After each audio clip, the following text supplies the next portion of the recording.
we see many patients, and I think the three commonest symptoms that we see, or at least I see, will be number one, chest discomfort. So it can be chest pain, it can be some vague chest discomfort. The second most common will be some shortness of breath, or they feel breathless doing something which was not there before. And I think increasingly common is a lot of patients come to us with palpitations. That means they feel their heart is beating fast, or they feel their heart is skipping a beat, or not beating quite regularly. So all these, I would say these three will be the commonest things that at least someone like me in Singapore will see as a heart specialist. And if you go down the first one, chest discomfort, fortunately for most patients, after our investigations, we find that they don't really have any heart artery blockages.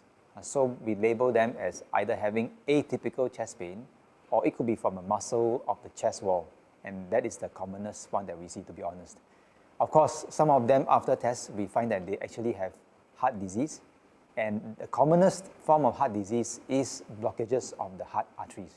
So this group, when we pick them up, we will then arrange for further treatment as necessary.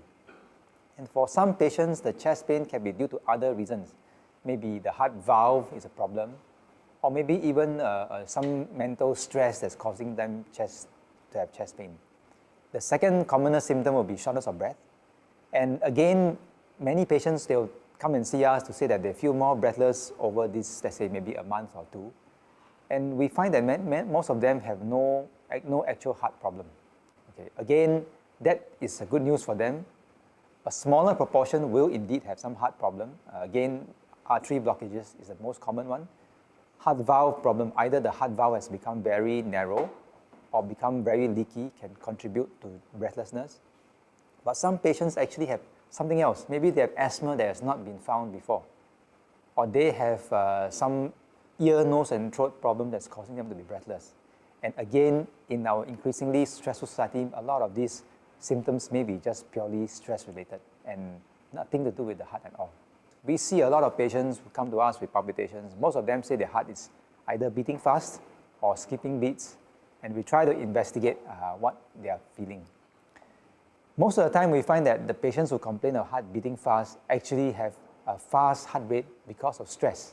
Again, when you are stressed or when you are excited, angry, the heart actually responds by increasing the speed, and they actually feel uncomfortable due to that.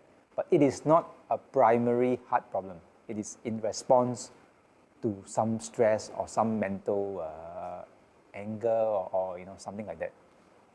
And some patients have come to us, and when we do the electrical tracing, we do see that they have a lot of what we call skip beats or missed beats. And in a patient with a normal heart, these are actually mostly benign, meaning they are not dangerous.